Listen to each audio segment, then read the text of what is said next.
اب جو 10 صورتیں رہ گئی ہیں ان میں سے اکثر کا تعلق سیرت النبی سے ہے صلی اللہ علیہ وسلم، اور اس میں سب سے پہلے جو ہے عرب کا وہ جو ماحول اس وقت کا تھا جس میں کہ حضور پیدا ہوئے ہیں، آپ کی ولادت باسعادت ہوئی ہے، اور اس کے کچھ واقعات کی طرف اور ان کا جو معاشی اس وقت کا معاملہ تھا خاص طور پر قریش کا، اس کی طرف اشارہ ہے۔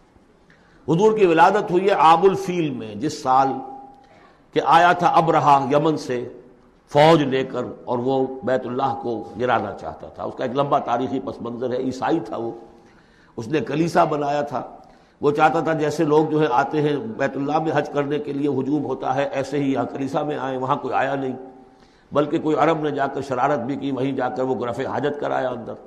اس پر جو غصہ اسے چڑھا، اس نے کہا کہ اب ان کا جو ہے یہ بیت اللہ میں ڈھاؤں گا۔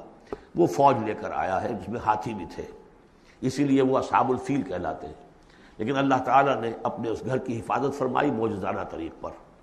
چھوٹے چھوٹے پرندے بھیجے ہیں جو سمندر کی طرف سے غول کے غول آئے، اور ان کے چونچوں میں اور ان کے پنجوں میں چھوٹے چھوٹے کنکر تھے، لیکن وہ کنکر جب وہ اوپر سے آ رہا ہے تو وہ گولی کا کام کرتا ہے، اس کی جو ویلوسٹی ہے اور مومنٹم جو بنتا ہے اس کا اوپر سے گرنے کی وجہ سے، تو اس نے گولیوں کا کام کیا اور پوری فوج جو ہے تہس نہس ہو گئی۔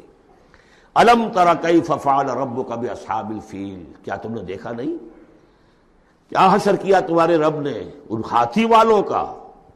الم یجعل کیدہم فی تضلیل، کیا اس نے ان کی تمام تدبیروں کو اور جو داؤ انہوں نے لگایا تھا بیکار اور غیر مؤثر نہیں کر دیا؟ وارسل علیہم طیرا ابابیل، اور ان پر بھیج دیے جھنڈ کے جھنڈ اڑتے ہوئے جانوروں کے، پرندوں کے، ترمیہم بحجارۃ من سجیل، جو ان کو رمی کرتے تھے۔ یہ رمی کی یادگار در حقیقت اسی کی ہے جو حج میں جا کے کی جاتی، ترمیہم رمی، وہ ان کو مارتے تھے بحجارۃ من سجیل، کنکریاں، وہی کنکریاں، سنگ گل، یہ معرب ہے فارسی سے، وہ چھوٹی کنکریاں جو ریت کی بنی ہوتی ہیں۔ کہیں اگر صحرا میں ہلکی سی بارش ہو جائے تو ایک ایک قطرے کے ساتھ تھوڑی سی جو اس کا ریت مل جائے گی، پھر اس پر دھوپ پڑی اور وہ پک گئے، وہ کنکریاں کہلاتی ہیں سنگ گل، مٹی کا بنا ہوا پتھر، وہ کنکریاں ہیں کہ جو ماری گئی ہیں۔ فجعلہم کعصف ماکول، پھر انہوں نے کر دیا انہیں ایسا جیسے کہ بھس جو کہ کھایا گیا ہو۔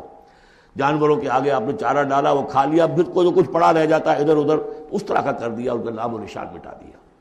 اور یہ سن ہے جس میں کہ حضور کی پیدائش ہوئی ہے۔ بعض روایات سے معلوم ہوتا ہے کہ 50 دن بعد، اور بعض کا کہنا یہ کہ نہیں، عین اسی دن ولادت ہوئی ہے حضور کی صلی اللہ علیہ وسلم۔ تو یہ ایک اہم واقعہ تھا سیرت النبی کے، گویا کہ آپ کے عین ولادت سے جو متصل ہے۔ بارک اللہ لی ولکم فی القرآن العظیم ونفعنی وإیاکم بالآیات والذکر الحکیم۔